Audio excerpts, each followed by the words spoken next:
नमस्कार, आप सभी का स्वागत हेलो किसान में। मैं हूं मुकुल शर्मा।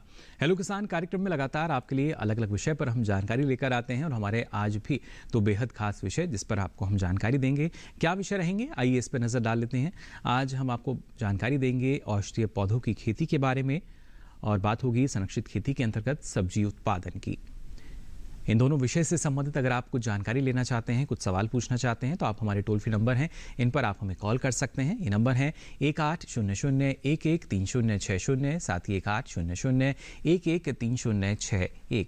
इन दोनों नंबर्स पे आप हमें कॉल कर सकते हैं और आपके सवालों के जवाब देने के लिए दो बेहद ही खास मेहमान जो हैं वो हमारे साथ जुड़े हैं। उनका परिचय आपसे हम करा देते हैं। हमारे साथ मौजूद हैं डॉक्टर अशोक कुमार जी। आप निदेशक हैं राष्ट्रीय पादप अनुवांशिक संसाधन ब्यूरो, पूसा, नई दिल्ली से। बहुत बहुत स्वागत आपका। धन्यवाद। और साथ ही जुड़े हैं डॉक्टर प्रदीप कुमार जी। आप वरिष्ठ वैज्ञानिक हैं केंद्रीय क्षेत्र अनुसंधान संस्थान जोधपुर, राजस्थान से। आपका भी बहुत बहुत स्वागत डॉक्टर प्रदीप। तो जैसा हमने आपको बताया, आज बेहद ही खास विषय लेकर हम हाजिर हुए हैं और आइए सबसे पहले हम अपनी जो चर्चा है उसकी शुरुआत करते हैं। धन्यवाद किसान भाइयों, सबसे पहले आपको नमस्कार। मुझे बड़ी खुशी है बताते हुए कि अपना जो देश है इसमें इस तरीके की जलवायु है, इसमें प्रचुर मात्रा में औषधीय पौधे मिलते हैं। ये सारे औषधीय पौधे ये हम उनको 3 वर्गों में बांट सकते हैं। एक हाउस होल्ड मेडिसिनल प्लांट, जिनको हम घरेलू तौर पर उपयोग में लाते हैं। दूसरे हम जो दवाई में प्रयोग करते हैं, रोज़मर्रा की चीज़ों में प्रयोग करते हैं। तीसरे जिनसे हम उनका सत निकाल के उनकी दवाई बनाते हैं, जो कि फैक्ट्रियों में काम में आते हैं। कोरोना काल में सबको पता होगा कि जिस तरीके से कोरोना में लोगों की क्षति हुई है, तो सबसे आपने एक शब्द सुना, नया शब्द मिला, इम्यूनिटी। तो कुछ औषधि पौधे ऐसे होते हैं जो इम्यूनो बूस्टर हैं, जिससे इम्यूनिटी बढ़ती है।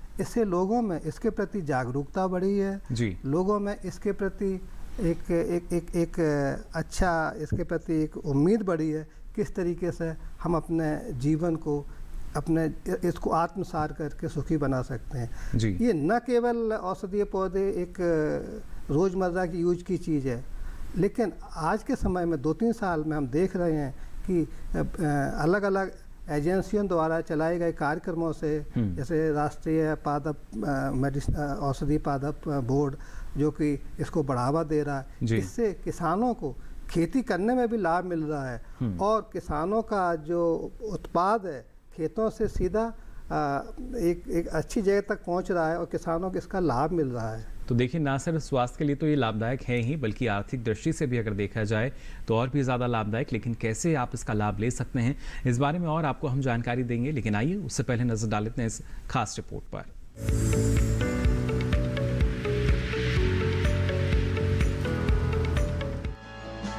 जड़ी बूटियों या हर्बल दवाओं में इस्तेमाल होने वाले पौधों को औषधीय पौधे कहा जाता है। बीज, फल, तना, छाल, फूल, पत्ती या जड़ पौधे के अलग अलग भाग दवा बनाने में काम आते हैं। प्रागैतिहासिक काल से भी बहुत पहले से दवा के रूप में पौधे इस्तेमाल होते आ रहे हैं। प्राचीन यूनानी पांडुलिपियों के अलावा मिस्र के पेपिरस और चीनी लेखन में जड़ी बूटियों के उपयोग का जिक्र है। इस बात के प्रमाण हैं कि यूनानी हकीम, भारतीय वैद्य, यूरोपीय और भूमध्य सागरीय संस्कृतियां 4000 साल से दवाई के रूप में जड़ी बूटियों का इस्तेमाल करती आ रही है। खास तौर से हमारे जंगल औषधीय और सुगंधित पौधों से भरे पड़े हैं। भारत की आयुष प्रणालियों में करीब 8000 हर्बल दवाओं को जगह मिल चुकी है। वहीं विश्व स्वास्थ्य संगठन का कहना है कि लगभग 21,000 प्रजातियों में औषधीय पौधों के रूप में उपयोग किए जाने की क्षमता है। आपको जानकर हैरत होगी कि दुनिया भर में 80% लोग अपनी प्राथमिक स्वास्थ्य देखभाल के लिए किसी न किसी रूप में हर्बल दवाओं पर निर्भर हैं। एक अनुमान ये भी है कि अमेरिका जैसे विकसित देश में पौधों की दवाएं कुल दवाओं का 25% हैं, जबकि भारत में यह आंकड़ा 80% तक पहुंच जाता है। इस तरह भारत के लिए औषधीय पौधों का आर्थिक महत्व दूसरे देशों के मुकाबले कहीं ज्यादा है। यही वजह है कि यहाँ औषधीय पौधे उगाने पर किसान प्रेरित हो रहे हैं।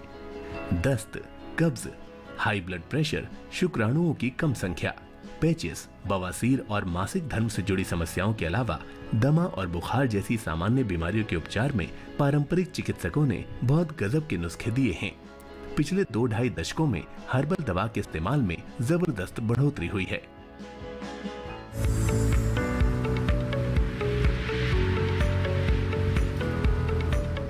तो खासतौर से चाहे औषधीय पौधों की बात की जाए या फिर संरक्षित खेती की हम बात करें, दोनों के तहत ही देखिए ना सिर्फ जो गुणवत्ता है वो आपको बेहतर मिलती है और उसके साथ साथ गुणवत्ता बेहतर, उपज अच्छी, तो हमारे किसान को जो मुनाफा है वो भी बेहतर हो पाता है।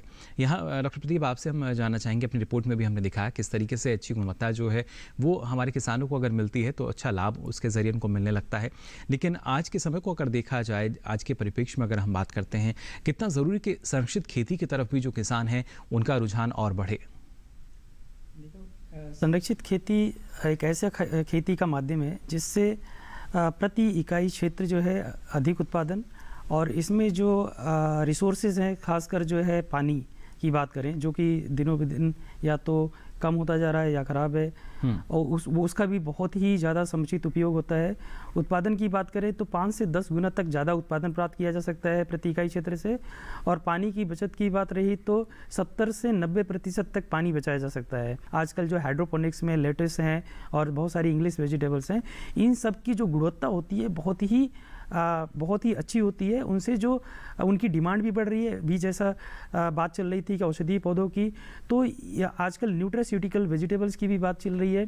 तो इनमें जो सब्जियां तैयार होती हैं उनमें पोषक तत्व अच्छे हैं और ज़्यादा से ज़्यादा शुद्धता है, उसमें कोई डर्ट नहीं है, और पेस्टिसाइड्स की इसमें ज़रूरत कम पड़ती है, क्योंकि ये एक समुचित वातावरण में जो है इनका उत्पादन किया जाता है, और इसे किसान जो है अपना कर काफ़ी अच्छा आय का स्रोत भी बना रहे हैं। और एक चूँकि नई वो जिसे वाइट कॉलर एग्रीकल्चर बोलते हैं वो है, और इसमें नवयुवक काफ़ी आ रहे हैं, और एक एंटरप्रेन्योरशिप का अच्छा जो है इसमें एक नया आयाम मिल रहा है, और इसमें काफ़ी अच्छी जो है आमदनी किसान भाई, एंटरप्रेन्योर्स और नए नए यंगस्टर्स इसमें जुड़कर इस संरक्षित खेती की विधा में और अच्छा इनकम और लाभ प्राप्त कर रहे हैं। जी बिल्कुल, और आइए इस बारे में और ज़्यादा जानकारी ले लेते हैं हमारी इस खास रिपोर्ट में।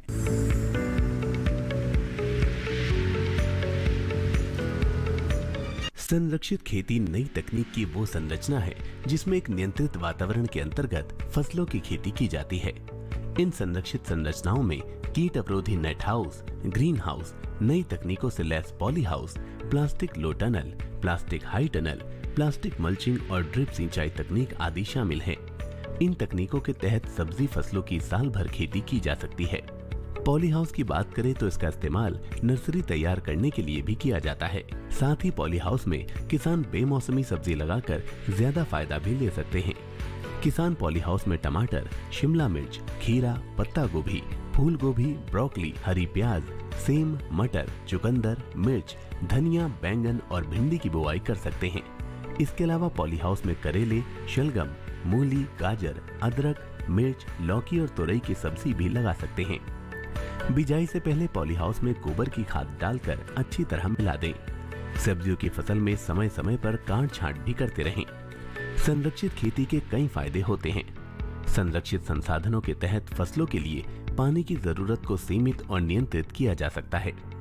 इस तकनीक से बहुत अच्छी गुणवत्ता वाली फसलों को आसानी से उगाया जा सकता है, जिनकी बाजार में मांग और कीमत दोनों ही ज्यादा होती हैं। इसके अलावा संरक्षित खेती के तहत आर्द्रता, तापमान, सूरज की रोशनी और हवा के प्रवाह को फसलों की जरूरत के हिसाब से परिवर्तित करके सब्जी फसलों की उत्पादकता के साथ साथ गुणवत्ता भी बढ़ाई जा सकती है।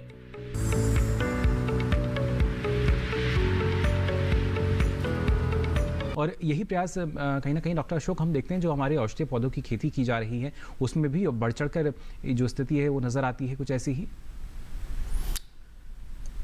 औषधीय पौधे जो इन हाई वैल्यू मेडिसिनल प्लांट वो आप कम जगह पे लगा सकते हैं, कम जगह पे लगा के ज़्यादा मुनाफा कमा सकते हैं।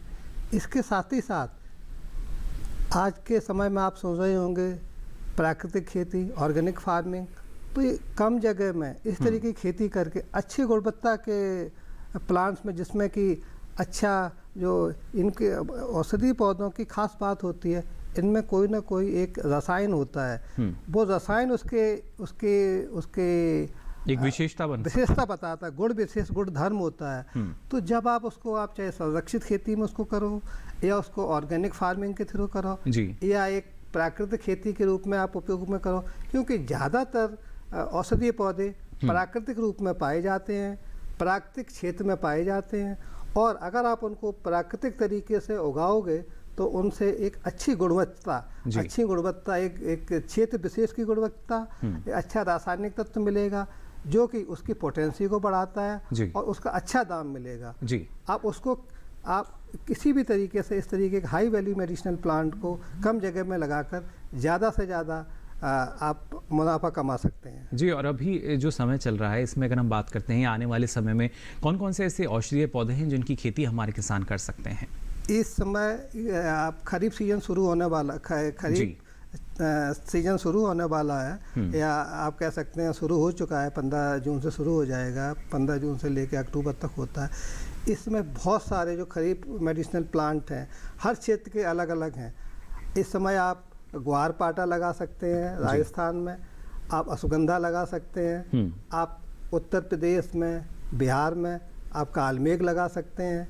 इसी तरीके से आप दूसरे प्लांट जैसे कि आप जब इसमें कहेंगे दूसरे प्लांट आप तुलसी लगा सकते हैं। तुलसी बहुत अच्छा है जिसके कि इसका कॉमर्स व्यावसायिक यूज भी है, इसका एरोमेटिक यूज भी है और काफ़ी मांग भी हम देखते हैं, फार्मास्यूटिकल यूज भी है। तो जाना आपने किस तरीके से अगर हम बात करते हैं औषधीय पौधों की तो मांग जो है वो लगातार एक इनकी अब निकल कर आती है, साथ ही साथ अलग अलग उत्पाद जो हैं वो इनसे तैयार किए जा रहे हैं। और खासतौर से यहाँ अगर डॉक्टर प्रदीप आपसे भी हम जानना चाहेंगे, जब हम संरक्षित खेती की बात करते हैं इसकी शुरुआत अगर कोई किसान करना चाहता है तो किस तरीके से करे और इसमें भी किस तरह की आर्थिक मदद जो है वो एक किसान को मिल सकती है? संरक्षित खेती के अंतर्गत अगर कोई किसान भाई इसको अपनाना चाहते हैं तो सबसे पहली जो बात है वो ये कि मिट्टी और पानी की जांच वो बहुत ही महत्वपूर्ण होती है, खासकर ऐसे स्थानों पे जैसे राजस्थान है, गुजरात है, जहाँ पे क्षारीय मतलब मृदा लवणता भी है और पानी में भी क्षारीयता है जी। तो वो बहुत ज़रूरी है। अगर वो पानी का अगर ईसी की बात करें जो इलेक्ट्रिकल कंडक्टिविटी है वो 1 से कम हो तभी किसान भाई को इसमें जाना चाहिए। और मिट्टी अगर मान लीजिए कि थोड़ी सी सही नहीं है या कम सही है तो मिट्टी तो बाहर से ले जाकर डाली जा सकती है, परंतु जो है पानी का अरेंजमेंट करना मुश्किल है। तो खासकर पानी की जांच अवश्य कराएं और पानी अच्छा है तभी लगाएं। और रही बात अनुदान की, आज भारत सरकार के माध्यम से और नेशनल हॉर्टिकल्चर मिशन जो आज MIDH mission on integrated horticulture development के नाम से जाना जाता है, उसके तहत 50 और 70% तक जो है अनुदान सब्सिडी के रूप में अवेलेबल है जी। 50% यानी कि 50% जो है वो है सामान्य किसान के लिए और जो 70% है वो शेड्यूल कास्ट, शेड्यूल ट्राइब और मार्जिनल फार्मर्स के लिए उपलब्ध है। यानी अलग अलग वर्ग के लिए जो आर्थिक मदद देखिए वो यहाँ सुनिश्चित की गई है अनुदान के रूप में। और खासतौर से डॉक्टर अशोक, जब हम औषधीय पौधों की बात करते हैं जिसमें आपने बताया कि कालमेघ की बात की जाए, अश्वगंधा की हम बात करें, तुलसी या एलोवेरा का भी अगर एक बड़े पैमाने पर जो हमारे किसान ने खेती करने लगे हैं वहाँ भी क्या किसी तरह की आर्थिक मदद एक किसान को मिल पाती है? औषधि पौधों की खेती को बढ़ावा देने के लिए एग्रीकल्चर यूनिवर्सिटी से आपको प्लांटिंग मटेरियल मिल जाएगा, आपको टेक्नोलॉजी मिल जाएगी, आयशा इंस्टीट्यूट से आपको टेक्नोलॉजी मिल जाएगी। इसको बढ़ावा देने के लिए राष्ट्रीय पादप अनुबंध मेडिसिनल प्लांट बोर्ड जी इसको बढ़ावा मिनिस्ट्री ऑफ आयुष मंत्रालय भी इसको बढ़ावा दे रहा है, क्योंकि इस तरीके के पौधे वैद्य यूज करते हैं, घरों में यूज होते हैं जी, तथा दवाइयों में बड़े लेवल पर दवाइयों में यूज किए जा रहे हैं। तो किसानों की सहायता के लिए NMP भी इसके लिए सब्सिडी देता है लगाने के लिए। और इसके अलावा छोटी मोटी सहायता, आपको कुछ नेट हाउस डेवलप करना है, कुछ संरक्षित खेती करनी, उसके लिए भी मदद करता है। तो किसानों के लिए ये लगाना एक फ़ायदे का सौदा है। कुछ प्लांट्स हैं जो ठंडे प्रदेशों में हैं, उनको लगा के उनको संरक्षित खेती करके अच्छा लाभ कमाया जा सकता है। बिल्कुल, कहीं ना कहीं डॉक्टर अशोक, ये जो औषधीय पौधे हैं हमारे स्वास्थ्य के लिए तो बेहतर है ही, लेकिन मृदा के स्वास्थ्य की अगर बात की जाए, उस लिहाज से अगर देखा जाए कितना असर हम मान सकते हैं जो किसान औषधीय पौधों की खेती करते हैं तो उनकी मृदा पर किस तरह का प्रभाव हम देख सकते हैं? आपने बहुत अच्छी बात पूछी। पौधे का और मृदा का बहुत पुराना साथ रहा है और ये औषधीय पौधे ये प्राकृतिक रूप से प्राकृतिक जगहों पे पाए जाते हैं।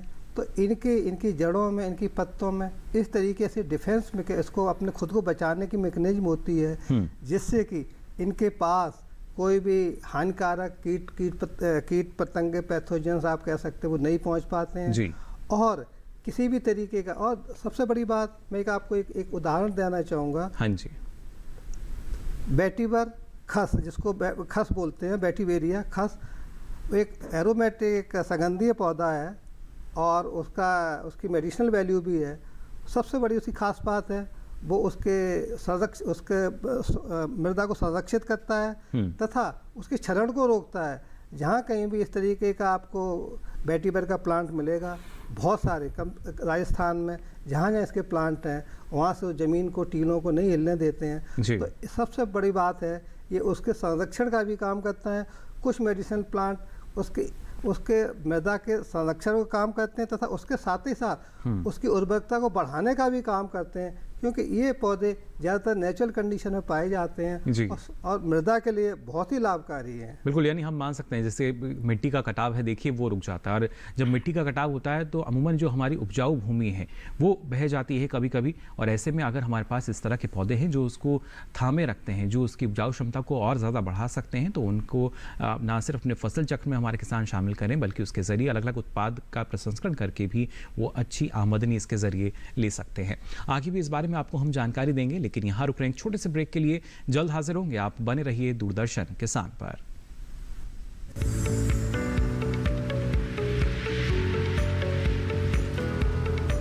अरे भाई सुना नहीं क्या, केसीसी ने किसानों का जिंदगी बदल दिया है। देश के छोटे किसान 1,60,000 रुपए तक का कर्ज बिना किसी गारंटी को ले पाएंगे। ब्याज खोरों से भी पीछा छुटा। मैं तो जैविक खेती का पूरा सामान मंगा लिया, केसीसी का भी कोई दबाव नहीं है। ब्याज चुकाने के लिए पूरा 1 साल मिलता है। समय पर भुगतान करने पर केवल 4% के सालाना ब्याज पे लोन मिल गया मुझे। अपना आधार कार्ड, लेटेस्ट फोटो और जमीन के कागजात लेके अप्लाई करो बस। और नामांकन भरने के लिए जेब भी ढीली नहीं करनी पड़ी।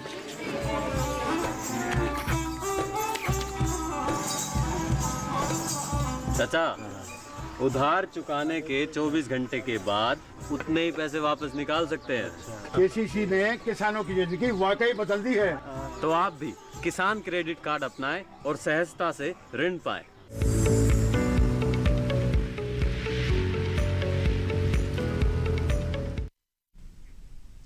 ब्रेक के बाद आप सभी का एक बार फिर स्वागत हेलो किसान में। आज लगातार आपको हम जानकारी दे रहे हैं औषधीय पौधों की खेती के बारे में और कैसे संरक्षित विधि अपनाकर आप जो है सब्जियों का अच्छा उत्पादन ले सकते हैं, उसके क्या क्या फ़ायदे आपको मिल सकते हैं।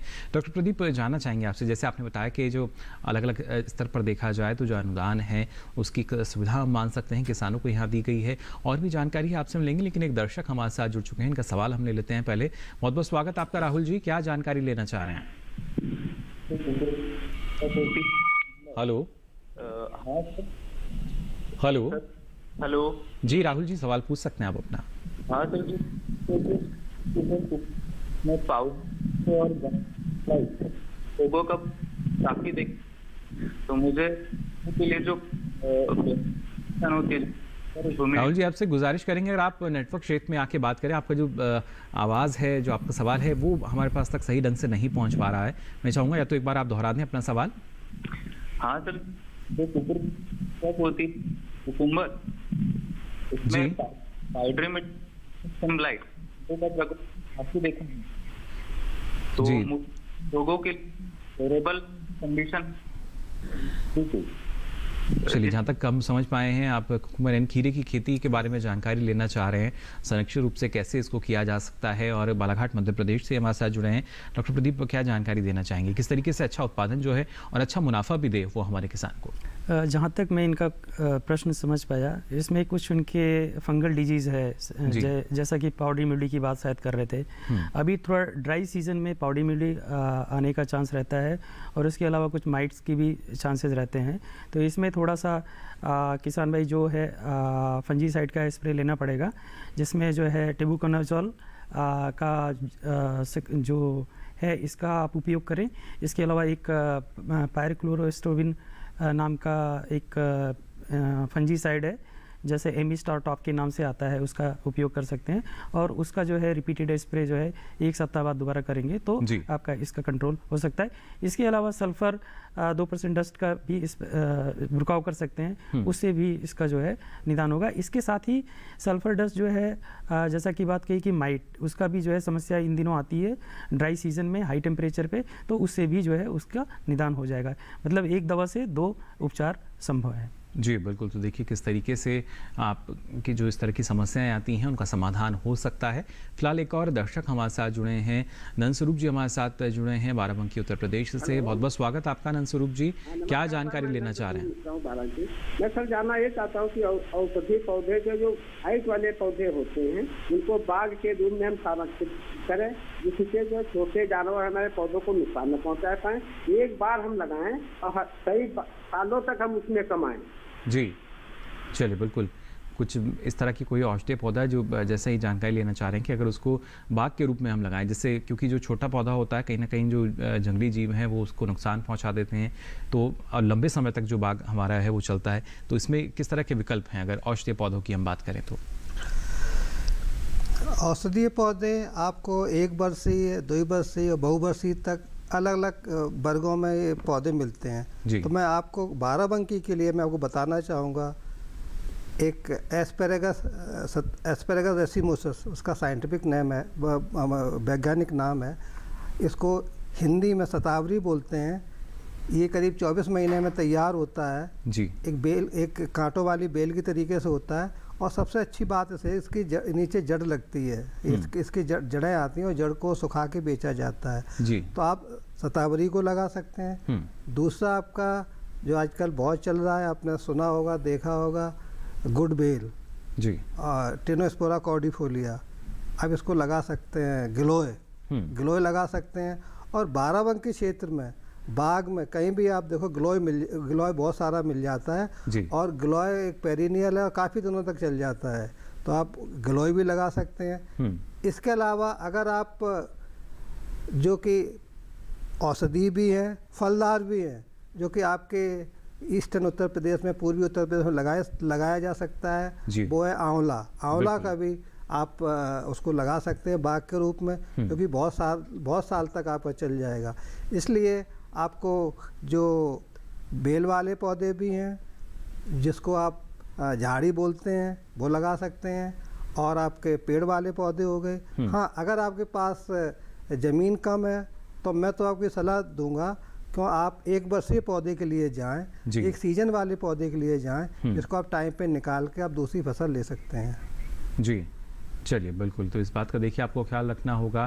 फिलहाल हमारे साथ एक और दर्शक जुड़े हैं फोन लाइन पर, कमलपति त्रिपाठी जी, बहुत बहुत स्वागत आपका, क्या जानकारी लेना चाह रहे हैं? हेलो जी, सवाल पूछ सकते हैं हम अपना जी। सर ये जानकारी लेना चाहता हूँ जी कि हम प्रतापगढ़ यूपी से हैं सर जी। हमारे यहाँ आंवले का जो है आयुर्वेदिक आंवले की खेती अधिक होती है हर्बल जी। तो आंवले के क्षेत्र में मैं सर जाना चाहता हूँ, इसमें क्या मतलब हमारे मतलब खेती करने के बाद जो है सर इसमें प्रोडक्शन कैसे, क्या सिस्टम है सर इसका? चलिए, कैसे और अच्छे से मतलब आंवले की खेती आप कर सकते हैं ये आप जानना चाह रहे हैं?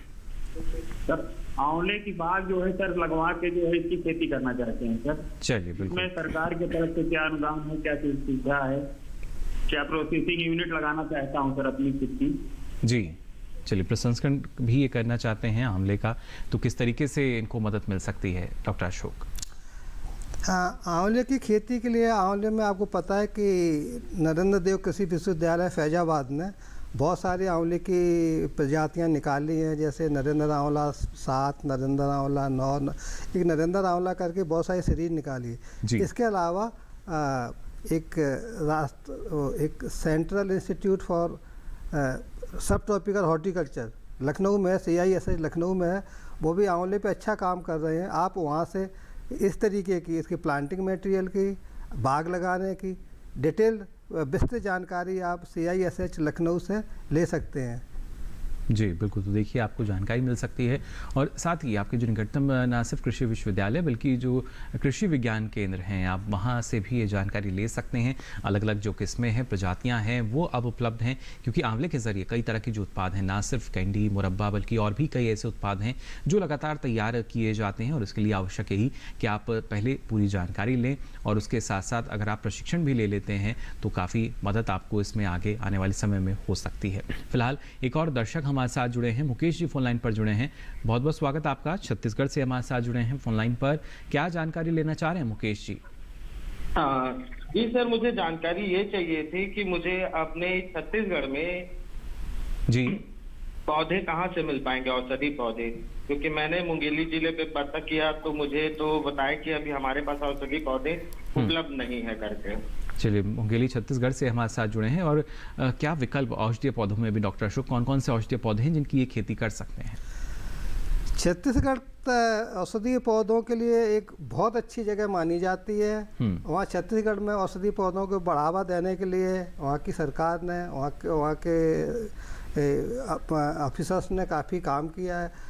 वहाँ के पौधों की अच्छी सही जानकारी लेने के लिए प्लांटिंग मटेरियल कहाँ से मिलेगा, आपको वैरायटी कहाँ से मिलेगी, इंदिरा गांधी कृषि विश्वविद्यालय रायपुर में आप संपर्क कर सकते हैं जी। वहाँ उनके पास बहुत बड़े क्षेत्र में वो खेती कर रहे हैं। इसके अलावा उनके पास काफ़ी प्लांट्स का प्लांटिंग मटेरियल भी है। इसके अलावा कुछ हमने देखा है कि छत्तीसगढ़ में कुछ एनजीओ भी इसको बढ़ावा देने के लिए काम करें, क्योंकि छत्तीसगढ़ की जो ज़मीन है, छत्तीसगढ़ की जलवायु है, वो बहुत सारे औषधीय पौधों की खेती के लिए सक्षम है और बहुत अच्छी है। और बहुत कई सारे औषधीय पौधे वहाँ लगाए जा सकते हैं जिस तरीके की वहाँ की जलवायु है। बिल्कुल, अच्छी खासी वन संपदा जो है छत्तीसगढ़ में देखिए वो है, तो जाहिर तौर पर जो औषधीय पौधे हैं वो काफ़ी पाए जाते हैं। लेकिन जब संरक्षित खेती की हम बात करते हैं डॉक्टर प्रदीप, उसके तहत कौन से ऐसे विकल्प जिनका चयन पहले हमारे किसान को करना चाहिए, यानी कौन कौन सी जो सब्जियों की खेती है वो संरक्षित रूप से कर सकते हैं? एक तो सबसे पहली चीज़ है कि संरक्षित संरचना का चुनाव। किस क्षेत्र में किसान भाई लगाना चाहते हैं उस क्षेत्र के अनुसार संरक्षित संरचना का जो है, और दूसरा चीज़ है कि वो कितना उसमें इन्वेस्ट कर सकते हैं। बहुत सारी अलग अलग तरीके की संरक्षित संरचनाएं हैं, जैसे कि आपका हाईटेक पॉली हाउस से लेके जो फैन पैड ग्रीन हाउस है जिसमें वाटर की रिक्वायरमेंट काफ़ी ज़्यादा होती है कूलिंग सिस्टम के लिए। इसके अलावा नेचुरली वेंटिलेटेड पॉली हाउस, जो ज़्यादातर जो है किसान भाई नेचुरली वेंटिलेटेड जो प्राकृतिक संवाहक ग्रीन हाउस है वो हैं, जो प्लास्टिक के बने होते हैं और उनका नेचुरल वेंटिलेशन होता है, उनमें स्लाइडिंग जो है साइड में जो है प्लास्टिक्स होती हैं। उसके बाद आता है नेट हाउसेस। नेट हाउसेस में भी आज जो है single layer, double layer, triple layer net houses available हैं, और जिसमें ट्रिपल लेयर जो अभी लेटेस्ट है, जिसमें एक टॉप की लेयर होती है वो मोनोनेट या आपकी इंसेक्ट नेट होगी, साइड की इंसेक्ट नेट होगी, और अंडर साइड जो है आपकी जो फोल्डिंग नेट होगी वो शेड नेट होगी, जो कि आपकी लाइट इंटेंसिटी को कम करती है। और थर्ड लेयर एक जो है अभी आई है जिसमें जो है एक प्लास्टिक का लेयर होता है और उसमें फनल्स होते हैं, उससे आपका जो रेन वाटर होगा वो भी आप इकट्ठा कर सकते हो और क्रॉप को बचा सकते हैं। अब रही बात जो है फसल के चुनाव की, फसल इसमें ज़्यादातर जो है फसल जो इकोनॉमिक्स बताती है ज़्यादातर करने के बाद, उसमें जो है जो यूरोपियन कुकुम्बर है जिसे नॉर्मली लोग चाइनीज़ कुकुम्बर करते हैं, लेकिन वो बेसिकली जो है लेबानीज और यूरोपियन कुकुम्बर होता है, जो पार्थेनोकार्पिक होता है, बीज रहित होता है, वो सबसे ज़्यादा, क्योंकि उसकी क्रॉपिंग बहुत फास्ट होती है, वो एक साल में 3 फसल उसकी ली जा सकती है। उसके बाद आता है टमाटर, जो इनडिटर्मिनेट टोमेटो होता है वो उसकी खेती की जाती है, और चेरी टमाटर। उसके अलावा जो है शिमला मिर्च में भी रंगीन शिमला मिर्च और हरी शिमला मिर्च, कई रंग की जो शिमला मिर्च है वो अब हमें बाजार में दिखती है। इस बारे में और भी आपसे हम जानकारी लेंगे, किस तरीके से इसकी खेती किसान कर सकते हैं संरक्षित रूप से और अच्छी आमदनी भी ले सकते हैं। लेकिन यहाँ फिलहाल वक्त उछला एक और छोटे से ब्रेक का, जल्द हाजिर होंगे। आप बने रहिए दूरदर्शन किसान पर।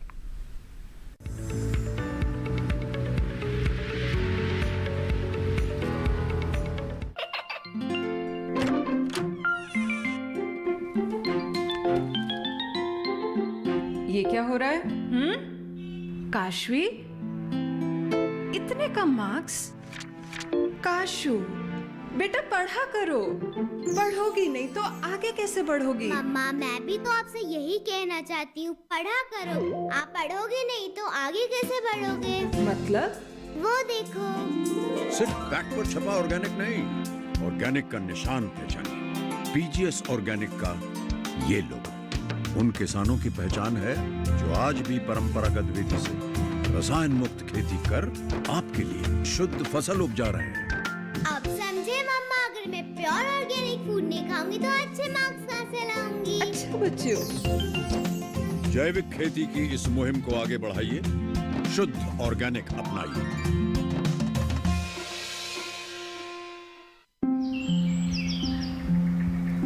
अरे अरे अरे क्या कर रहा है? इधर इधर इधर, हम बोल रहे हैं तेरे बीजू का। उतला बोल रहा है? हाँ, पक्षियों से तो हम खेत को बचा लेते हैं, पर इन घातक रसायनों से कैसे बचाएं? मतलब?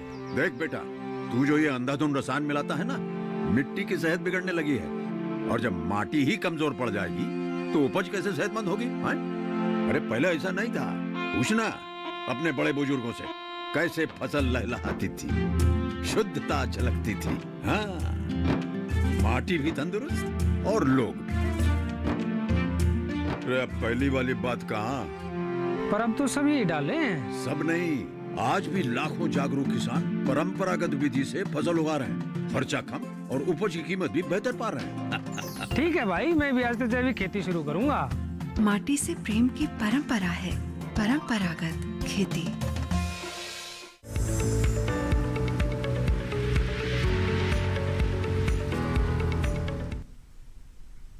ब्रेक के बाद आप सभी का एक बार फिर स्वागत। हेलो किसान में लगातार आपको हम जानकारी दे रहे हैं किस तरीके से आप संरक्षित विधि अपनाकर, तकनीक अपनाकर आप सब्जियों का उत्पादन कर सकते हैं और साथ ही जो हमारे औषधीय पौधे हैं इनकी कैसे आप खेती कर सकते हैं। दर्शक हमारे साथ लगातार जुड़ रहे हैं। फिलहाल एक और दर्शक हमारे साथ फोन लाइन पर जुड़े हैं। बहुत बहुत स्वागत आपका हेलो किसान में। क्या जानकारी लेना चाह रहे हैं? अनुज जी, आवाज़ मिल पा रही है आपको? हेलो, नरसिंहपुर मध्य प्रदेश से हमारे साथ जुड़े हैं। अनुज जी, आवाज मिल पा रही है आपको हमारी? कोशिश हम कर रहे हैं अगर इनकी आवाज़ हम तक यहाँ पहुँच सके और साथ ही साथ इनका सवाल जो हम शामिल कर पाएँ, लेकिन फिलहाल अनुज जी से हमारा जो संपर्क है वो यहाँ नहीं हो पा रहा है और ये काफ़ी महत्वपूर्ण। देखिए, जो किसान है वो जानने के लिए इच्छुक रहता है। और ब्रेक पे जाने से पहले डॉक्टर प्रदीप, आप हमें यही बता रहे थे कि किस तरीके से अलग अलग जो सब्जी फसलें हैं उनकी खेती हमारे जो किसान हैं वो संरक्षित रूप से कर सकते हैं। लेकिन दर्शक हमारे साथ जुड़े हैं, पहले एक और जो कॉलर है उनका सवाल हम ले लेते हैं। पश्चिम बंगाल से हमारे साथ जुड़े हैं ऑनलाइन पर। हेलो। हाँ जी, सवाल पूछ सकते हैं आप अपना। हाँ, सवाल मेरा, मिर्ची गाछ लगाया हूँ मैं एक एकड़ में जी, तो वो क्या होता है कि गोला पाक के वो मर जा रहा है। मिर्च की खेती आप कर रहे हैं? हाँ जी, मिर्च की खेती आप कर रहे हैं? जी, मैं नहीं समझा। जी जी,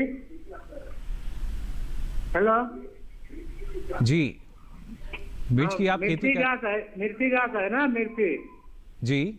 हाँ जी, बोलिए। मरचे का पेड़ है ना, मिर्ची का। नेपियर घास आप उस मिर्ची खेती में कर क्या रहे हैं? प्रॉब्लम आ रही है? ये नेपियर घास की खेती कर रहे हैं जहाँ तक हम। मिर्ची का पेड़, मिर्ची का। मिर्ची चिली। हाँ, जी, वो मर जा रहा है अभी। कहाँ से मर जा? सूख जाती है?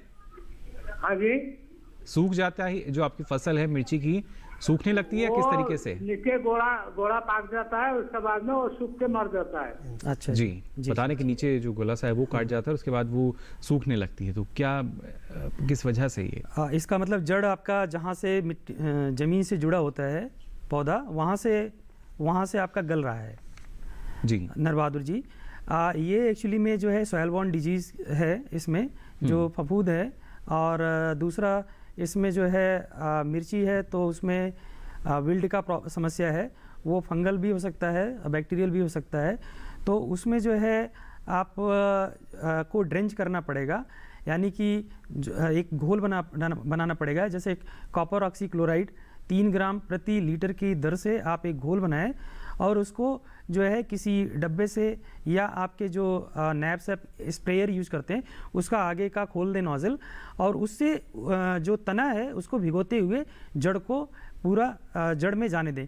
करीब करीब 100 से 150 मिलीलीटर पानी घोल जो है उसके पौधे में जड़ तक पहुंचाएं। इससे आपके जो पौधे में आपकी जो समस्या है वो काफ़ी हद तक कम हो जाएगी। जिस पौधों में जो है ये अटैक हो चुका है ऑलरेडी, उनका बचना थोड़ा संभव नहीं होगा, परंतु आगे जो है जो प्रसार है वो रुक जाएगा। तो जी। इससे आपका पौधा जो है बच जाएगा। तो देखिए किस तरीके से जो नियंत्रण है वो हो सकता है। और खासतौर से डॉक्टर अशोक, अगर देखा जाए जो हमारे औषधीय पौधे हैं तो उनमें ये एक सबसे बड़ा फ़ायदा हम मान सकते हैं कि रोग और बीमारी की जो संभावना है उनमें कम रहती है, या कीटों की भी बात की जाए जो दूसरी फसलें हैं उनके मुकाबले। हाँ, जैसे कि ये पौधे प्राकृतिक रूप से मिलते हैं जो, और पहले तो आपको पता है कि ये पौधे जंगलों से इकट्ठे किए जाते थे। अब धीरे धीरे ये अब खेती के रूप में आने लगे हैं। तो और दूसरे इनमें इस तरीके के रसायन पाए जाते हैं, इनके इस तरह के एल्कलॉइड्स होते हैं जी, इनको आप सेकेंडरी मेटाबोलाइट्स कहते हैं, जो इनके इनमें डिफेंस मैकेनिज्म होती है जिसको अपने आप में इनको रोकती है कीट पतंगों से। लेकिन अब कुछ प्लांट जो बहुत साल से जो बाहर के हैं अपने देश में आए हैं तो उनसे उनकी खेती शुरू की है, तो उनमें कुछ आजकल बीमारी आनी शुरू हुई हैं। अदरवाइज पहले ये प्राकृतिक रूप से ये पौधे भी स्वस्थ रहते थे, प्रकृति में रहते थे, और उसी तरीके इनमें किसी तरीके से रोग पोक का कोई भी इस पर अटैक नहीं होता था। तो देखिए किस तरह की जो समस्या नहीं होती थी, लेकिन लगातार जो हमने रसायन का अंधाधुंध इस्तेमाल किया है वो भी एक बड़ी वजह है इसके लिए। फिलहाल हमारे साथ संतोष जी जुड़े हैं छत्तीसगढ़ से। बहुत बहुत स्वागत आपका संतोष जी, क्या जानकारी लेना चाह रहे हैं? हेलो सर, नमस्कार। जी नमस्कार जी, मैं छत्तीसगढ़ से संतोष कुमार बोल रहा हूँ जी। सर, भिंडी, लौकी और बरबट्टी की हम तैराकी खेती किस प्रकार कर सकते हैं जिससे हमें अच्छी उत्पादन हो सके, इन सब्जियों में और फायदा हो? जी, भिंडी, लौकी और बरबटी इन्होंने एक और यहाँ नाम लिया, उसकी खेती करना चाहते हैं छत्तीसगढ़ में। किस तरीके से कर सकते हैं जिससे और अधिक लाभ जो है इनको मिल सके? देखिए संतोष जी, मुझे नहीं पता आप संरक्षित खेती में बात कर रहे हैं या खुले खेत में बात कर रहे हैं। संरक्षित खेती के लिए अगर संरक्षित खेती के अंतर्गत आप बात कर रहे हैं तो हम आपको बताना चाहेंगे कि भिंडी की खेती, भिंडी को अंदर ना लगाएं। आप पोल जो सीधी बढ़वार वाली जो है काउपी है वो आप लगा सकते हैं। और इसके अलावा जो है आप भिंडी है, भिंडी को बाहर करें, क्योंकि भिंडी आसानी से बाहर की जा सकती है खुले खेत में। और इसका एक सीमित बढ़वार है और इसमें थोड़ा परागण की भी ज़रूरत पड़ती है। ये ऑफन क्रॉस पॉलिनेटेड है, तो जिसमें अच्छा उत्पादन लेना है तो बाहर करें। और उसके बाद जैसा कि आपको काउपी की बात कर रहे थे, वो जो है अंदर पोल बीन्स की जो है कोई भी किस्म ले लेंगे जो सीधी बढ़वार वाली हो। आपके छत्तीसगढ़ रायपुर जो इंदिरा गांधी कृषि विश्वविद्यालय है वहाँ पे आप संपर्क करें या कृषि विज्ञान केंद्र से संपर्क करें, और वहाँ पे जो भी कॉमन किस्म चल रही है उन किसी को भी किस्म को जो है आप उपयोग कर सकते हैं। बट वो जो है सीधी बढ़वार वाली यानी पोल बीन्स होनी चाहिए, तो उसकी खेती आप कर सकते हैं सर। बिल्कुल। एक और दर्शक हमारे साथ जुड़े हैं दिल्ली से, सुमित जी हमारे साथ फोन लाइन पर जुड़े हैं। बहुत बहुत स्वागत आपका सुमित जी, क्या जानकारी लेना चाह रहे हैं? सर, मैंने बेसिकली ये पूछना था, जो पॉली हाउस फार्मिंग शुरू हो रही है इसमें सब्जियों का बता रहे हैं कि हम शुरू कर सकते हैं, तो दिल्ली एनसीआर में सर हम एज अ स्टार्टअप, जैसे यूट्यूब पे भी देखा है कहीं उन्होंने स्टार्टअप शुरू करा है पॉली हाउस में, और सब्जियों की खेती बेसिकली उसमें कर रहे हैं, जिसमें आपका शिमला में जो डिफरेंट अच्छी वेराइटीज के जो रेस्टोरेंट्स वगैरह में सप्लाई होता है जी, और जो सर ने भी टमाटर का बताया कि हाइब्रिड टमाटर और खीरा जो बताया यूरोपियन जी, तो जो सर उसके सेटअप के लिए जो पॉली हाउस डेवलप होता है वो भी पर्टिकुलर कंपनीज है जो गवर्नमेंट सर्टिफाइड है वो करती है, और उसका कितना खर्च आता है सर पर एकड़ में तो सेटअप करने का? चलिए बिल्कुल, ये जानना चाह रहे हैं लागत उसमें कितनी आएगी जो सरकार द्वारा मान्यता प्राप्त एजेंसियां हैं? सुमित जी, आप दिल्ली एनसीआर में हैं, बहुत अच्छी मार्केट है, क्योंकि मैं बताऊंगा आपको कि दूर दूर से लोग दिल्ली की मार्केट पाना चाहते हैं। तो आप चूंकि यहाँ बैठे हुए हैं और आप हाई वैल्यू वेजिटेबल्स में जा सकते हैं, आप वर्टिकल फार्मिंग में जा सकते हैं, सॉयल बेस्ड जा सकते हैं, सॉयललेस जा सकते हैं। तो रही बात पॉली हाउस लगाने की, नॉर्मली जो है जो नेचुरली वेंटिलेटेड पॉली हाउसेस हैं उसमें कुछ लिमिटेशंस रहता है, उसमें टेम्परेचर कंट्रोल करने का मैकेनिज्म कम होता है, परंतु इसकी लागत जो 1 एकड़ है वो 40 लाख के आसपास आती है। हम आपको कहेंगे अगर एनसीआर में है cooling fan pad infrared system का ग्रीन हाउस लगाइए। उसकी लागत थोड़ा ज़्यादा आती है, लेकिन उसमें टेम्परेचर आप इवन समर में भी 30 डिग्री सेल्सियस या इससे नीचे रख सकते हैं। और बहुत सारे फार्म हैं NCR में ही जो इस तरह का जो है इसमें खेती कर रहे हैं, और उसमें salad crops, lettuce, celery, parsley, pak choi, Chinese cabbage वगैरह जो है उत्पादन करके वो 400 से लेकर 600-700 रुपये पर केजी तक बेच रहे हैं, क्योंकि यहाँ की लैंड बहुत कॉस्टली है। यहाँ पे पर यूनिट एरिया आपको बहुत ज़्यादा प्रोडक्शन लेना, तो इसका जो खर्चा है वो 70 से 75 लाख रुपए पर एकड़ खर्चा आएगा। और चूंकि इतना ज़्यादा खर्चा आ रहा है, आपको अच्छा यहाँ मार्केट है, तो इससे आपका रिटर्न आसानी से आपको मिल जाएगा। इसके अलावा भी आप चेरी टोमेटोज़ है, कलर्ड कैप्सिकम है, वो भी कर सकते हैं, और उससे जो है काफ़ी अच्छा यहाँ पे रिटर्न आप प्राप्त कर सकते हैं। जी बिल्कुल। तो देखिए किस तरीके से और अच्छी आमदनी जो है, मुनाफा जो है वो आपको मिल सकता है। फिलहाल एक और दर्शक हमारे साथ जुड़े हैं फ़ोन लाइन पर, मंडल जी हमारे साथ जुड़े हैं।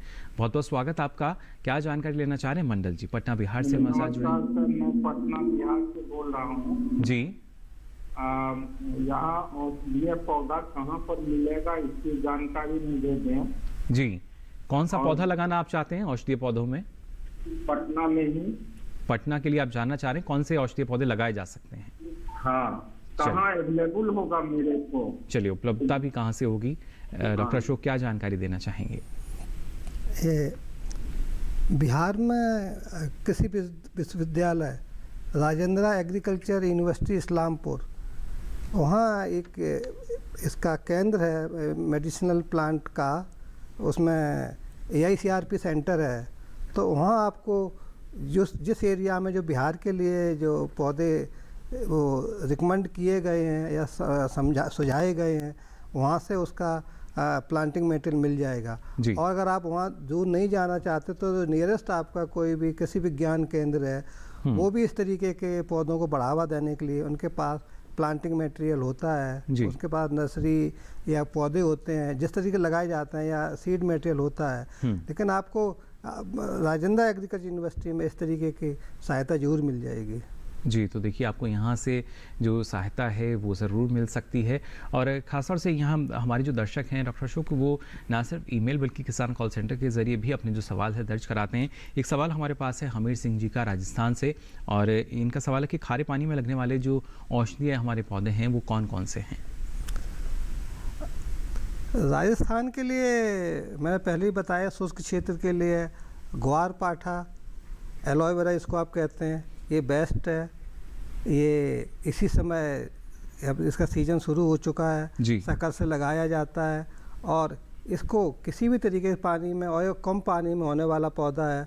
और इससे हमने देखा है राजस्थान क्षेत्र में काफ़ी लोग इसको उगा के इससे काफ़ी ठीक मुनाफा कमा रहे हैं, क्योंकि जिस तरीके से ये एलोवेरा और घृत कुमारी या ग्वार पाठा जो प्लांट है, ये मल्टीपर्पज़ प्लांट है। ये इसमें एलॉय होता है, एलॉय जेल होता है, जो कि न केवल औषधीय गुण होते हैं, इसके अलावा इसकी बड़ी डिमांड है कॉस्मेटिक इंडस्ट्री में, अलग अलग क्रीम बनाने में, और बहुत सारे उसमें काम में आता है। तो ये ग्वार पाठा आपके लिए बहुत अच्छा रहेगा। बिल्कुल। तो देखिए ये एक बेहतर फसल जिसका चयन आप कर सकते हैं, और ना सिर्फ कुछ ही क्षेत्रों की बात की जाए बल्कि लगातार ऐसे क्षेत्र जहां पर किसानों के सामने थोड़ी सी मुश्किलें आती हैं कि कौन सी जो फसल हम ले सकते हैं, तो वहां पर जो हमारी औषधीय फसलें हैं वो काफ़ी कारगर साबित हो रही हैं। इसके बारे में और आप जानकारी ले सकते हैं। आगे भी हम भी आपको और जानकारी देंगे, लेकिन फिलहाल यहाँ रुक रहे हैं एक और छोटे से ब्रेक के लिए। जल्द हाजिर होंगे। आप देखते रहिए हेलो किसान।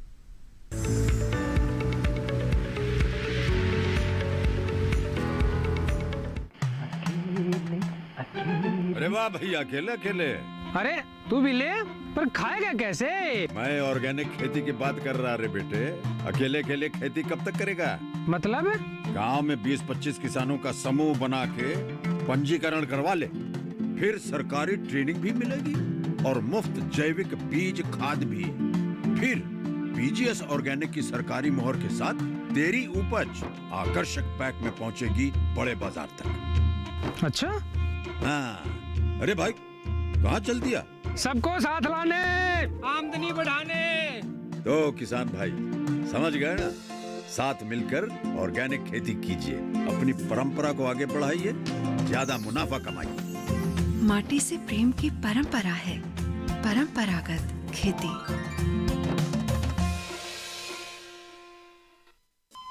अरे सुन तो। मुझे क्या सुनाना चाहते हो? जो सुनाओ मेरी सौतन को। किसको? अरे वही तुम्हारा मोबाइल फोन जिससे सुबह शाम दिन रात चिपके रहते थे और कहते थे किसान कॉल सेंटर से बातें हो रही हैं। अच्छा ये बात है। हाँ क्यों, क्या हुआ? अब बात नहीं होती क्या? अब तो झट से बात हो जाती है। ऐसा क्या? हाँ, अब तो ज्यादा लाइनें और खास तकनीक के कारण खेती के माहिरों से तुरंत बात हो जाती है। और अगर कभी लाइन व्यस्त हो तो अपनी समस्या फोन पर रिकॉर्ड करा दो, वहाँ से फोन आ जाता है और समस्या की हल का मैसेज भी आ जाता है। ये देखो आ गया। अरे वाह, इसका मतलब इंतजार की घड़ी अब खत्म। हाँ। तभी मैं सोचूं कि आजकल मुझ पर इतना प्यार क्यों आ रहा है। कृषि संबंधी समस्याओं का अपनी भाषा में तुरंत हल पाने के लिए पूरे भारत में किसी भी फोन से हेल्पलाइन नंबर पर संपर्क करें। किसानों का दोस्त किसान कॉल सेंटर।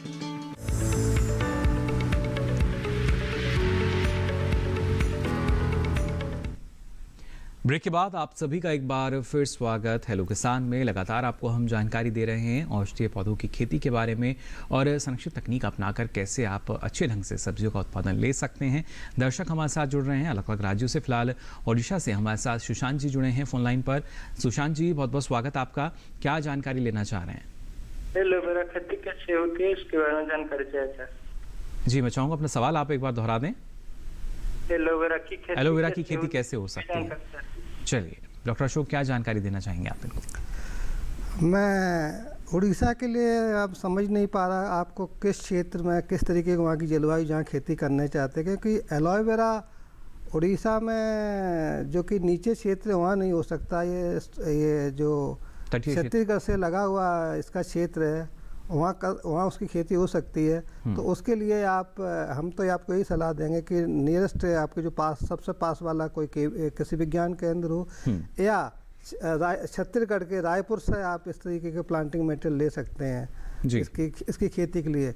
पर मुझे आपके जगह देखनी पड़े किस जगह आप एलोवेरा एक शुष्क क्षेत्र का पौधा है, इसके लिए उड़ीसा किस जगह आप उसकी खेती करना चाहते हैं मैं सोचना पड़ेगा। अंगुल ओडिशा से हमारे साथ जुड़े थे हालांकि, लेकिन जैसा आपने कहा कि जो जलवायु है उस पर खास ध्यान देना होगा, वहाँ पर तापमान की क्या स्थिति है, कई ऐसी प्रमुख बातें हैं, सावधानी हैं जो हमें बरतनी होगी, तभी सफलतापूर्वक हम इनकी जो खेती है वो कर सकते हैं।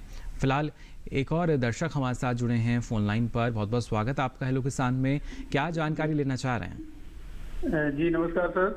जी नमस्कार जी, हमें बरसाती फूल गोभी की खेती करनी है, गाजीपुर यूपी से बोल रहा हूँ। जी जी बरसाती फूल।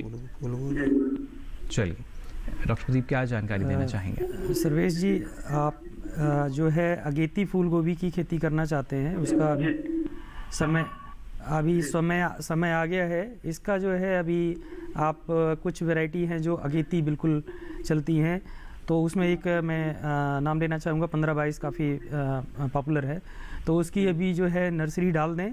और एक पूसा संस्थान द्वारा भी जो है अभी लाइन है वो भी आप यहाँ पे जो IRI हमारा न्यू दिल्ली में है उनसे भी संपर्क कर सकते हैं जी। तो उनका भी अगेती जो फूल गोभी की खेती है उसके लिए जो है, जिसके लिए अभी आपको बीज की बुआई किसी ऐसे स्थान पे करना है जो ऊंचा हो, जहाँ पे जो है आप उसकी पौध तैयार करनी है। करीब 30 से 35 दिन की पौध अभी लगेगा तैयार होने में, फिर उसकी आपको पौध को रोपाई करनी होती है। क्योंकि बारिश का समय आने वाला है, इसलिए जल भराव की ऐसी जगह हो जहाँ पे जल भराव ना हो और रेस्ड बेड पे यानी कि उठी हुई क्यारी में आपको बीज का रोपनी तैयार करनी है। पहले रोप तैयार करके आप फिर उसके बाद आप प्लांटिंग कर सकते हैं खुले खेत में। जी बिल्कुल। फिलहाल एक और दर्शक हमारे साथ जुड़े हैं मध्य प्रदेश से। बहुत बहुत स्वागत आपका हेलो किसान में। क्या जानकारी लेना चाह रहे हैं? हेलो सर नमस्ते। जी नमस्कार। शोभना जी क्या जानना चाह रही हैं? सर मुझे ये जानना है कि हमारे गुना जिले में हर्बल प्लांट कहाँ पर अवेलेबल होंगे सर, कहाँ से मिलेंगे? चलिए गुना मध्य प्रदेश से हमारे साथ जुड़ी हैं और जानना चाह रही हैं कि जो हर्बल पौधे हैं वो कहाँ से इनको मिल सकते हैं, औषधीय पौधे। जी अगर आपको कुछ घरेलू औषधि पौधे लगाने हैं तब तो आपको फॉरेस्ट डिपार्टमेंट की जंगल विभाग की नर्सरी से मिल जाएंगे। और खेती करने के लिए आपका जबलपुर में केंद्र है, वहाँ से आपको ये खेती करने के लिए या अगर ज़्यादा मात्रा में पौधे चाहिए तो प्लांटिंग मटेरियल वहाँ से मिल जाएगा। बाकी जो हाउस होल्ड मेडिसिन प्लांट जो डेली अपने उपयोग में लाते हैं उनको आप किसी भी नर्सरी से, आप पास की नर्सरी से आप इसको ले सकते हैं। जी बिल्कुल, देखिए जो उपलब्धता है वो आपको हो सकती है। और एक और सवाल हमारे पास है जो दर्शक हमारे लिए भेजते हैं ईमेल और किसान कॉल सेंटर पर। अंजनी कुमार हैं बिहार से। डॉक्टर प्रदीप ये जानना चाह रहे हैं कि उन्होंने लौकी की फसल ली हुई है और उसमें जो फल है उसमें दाग आ जाते हैं, साथ ही जो जड़ है वो सूख जाती है, किस वजह से और ऐसे में क्या समाधान हो? जो है, अगर लौकी की जैसी खेती की बात की हुई है तो ज़्यादातर आमतौर पे ओपन में करते हैं, खुले खेत में। और फूल में मैं समझ नहीं पा रहा हूँ कि अभी ये गर्मी की फसल अगर इन्होंने ली है तो उसके कई कारण हो सकते हैं फूल सूखने के। एक तो ये होता है कि प्रॉपर पॉलिनेशन अगर नहीं होगा तो फूल सूख जाएगा और वो काला पड़ जाएगा, यानी कि वो सूख के उस पर हो सकता है कि अगर ये पानी किस तरीके से दे रहे हैं मुझे नहीं पता, तो उसमें अगर नमी किसी वजह से ठहर रही है, ज़्यादा इरिगेशन कर रहे हैं या फुहारा चला रहे हैं तो उससे फंगल इन्फेक्शन आने का चांस बढ़ सकता है। और अगर जड़ सड़न हो रही है, वैसे बहुत सारे जो फंगल डिजीजेज हैं उनके प्रति ये इसकी रेजिस्टेंट होती है। परंतु अगर ज़्यादा जल भराव, फ्रीक्वेंट इरिगेशन कर रहे हैं तो हो सकता है उस केस में एक्सेस मॉइस्चर के चक्कर में भी होगा, क्योंकि अभी बहुत ही ज़्यादा गर्मी पड़ रही है जहाँ पे पारा 45 डिग्री क्रॉस कर रहा है। ऐसे समय में होता क्या है कि किसान भाई पानी देते हैं, पौधा पानी को उड़ा नहीं पाता है। हम एक्सेस वाटरिंग करते हैं लेकिन स्टोमेटा बंद हो जाता है, जो होते हैं छिद्र होते हैं पत्तियों में वो बंद हो जाते हैं और पानी जो है हीट स्ट्रेस की वजह से पानी उड़ा नहीं पाता है। तो जो मॉइस्चर हुआ एक्सेस हो जाएगा, उसकी वजह से जो है जो पोर्स होते हैं एरेशन होता है प्रॉपर नहीं होता और उसके चांसेस होंगे एनोरोबिक कंडीशन की वजह से वहाँ पे एक वाटर लॉगिंग जैसा सिचुएशन होगा और हाइपोक्सिया और एनोक्सिया बोलते हैं, जो उसमें ऑक्सीजन की कमी हो जाती है, उसकी वजह से जड़ गलन या जड़ सड़न की बीमारी आ जाती है। तो किसान भाई इसमें जो पानी है वो कम दें, भले बार बार दें लेकिन कम कम पानी दें, ये ध्यान रखें। और पॉलिनेशन सुनिश्चित करने के लिए आप जो है वहाँ देखें कि हनी बीज यानी कि जो मधुमक्खी हैं उनका विजिट हो रहा है, क्योंकि टेम्परेचर अगर 40 के ऊपर जाता है तो मधुमक्खियों की संख्या बहुत कम हो जाती है। तो उसमें आप हैंड से यानी कि आप परागण जो कर रहे हैं नर फूल लेके मादा फूल से, आपको इसको जो है शाम के समय से 3-4 बजे के से लेके 6 बजे के बीच तक जो है आप इसको परागण कर सकते हैं हाथ से। तो उसमें सावधानी जो है बढ़ जाएगा किसानों को बरतनी होगी, जिससे ना सिर्फ अच्छा उत्पादन आपको मिले बल्कि औषधीय पौधे जो हैं उनकी खेती करके भी अच्छा लाभ आप ले सकें। आज हमारे दोनों विशेषज्ञ, आप दोनों ने इतनी महत्वपूर्ण जानकारी हमारे दर्शकों को दी, इसके लिए आप दोनों का बहुत बहुत आभार। धन्यवाद। तो जाना आपने ना सिर्फ औषधीय पौधों की खेती के बारे में बल्कि संरक्षित तकनीक अपनाकर किस तरीके से आप सब्जियों का अच्छा उत्पादन ले सकते हैं। अब हमारे जो कल के विषय रहेंगे उनके बारे में भी आपको हम जानकारी दे दें, जिससे पहले से ही आप अपना सवाल जो है वो तैयार कर सकें। कल खासतौर से आपको जानकारी देंगे किसान उत्पादक संगठन के बारे में, FPO, और इसके साथ साथ नींबू फसल की देखरेख के बारे में भी। साथ ही आप अपना कोई सवाल या सुझाव हम तक पहुँचाना चाहते हैं तो आप हमें ईमेल कर सकते हैं। मेल ID है hellokisan2015@gmail.com। और फेसबुक के माध्यम से भी आप हमारे साथ जुड़ सकते हैं। इसके लिए आपको फेसबुक पर जाकर हिंदी में टाइप करना होगा हेलो किसान, और यहाँ भी आप अपना सवाल या सुझाव लिखकर छोड़ सकते हैं। साथ ही अब बारी आखिरी लेकिन महत्वपूर्ण विकल्प की, आप किसान कॉल सेंटर का नंबर आप सभी को याद होगा। ये नंबर है 1800-113060। सोमवार से शनिवार सुबह 6 से रात के 10 बजे तक लाइन्स खुली हैं, इस पर भी आप अपना सवाल दर्ज करा सकते हैं। साथ ही ये सारी जानकारी अब आप देख सकते हैं DD किसान के YouTube चैनल पर, और इसके लिए आपकी TV स्क्रीन पर जो QR कोड दिखाया जा रहा है इसे आप स्कैन करें, जिसके बाद आप पहुँचेंगे YouTube चैनल पर, जहाँ ये सारी जानकारी अब आप कभी भी कहीं भी ले सकेंगे। फिलहाल आज के लिए हेलो किसान में बस इतना ही। दीजिए इजाजत, नमस्कार।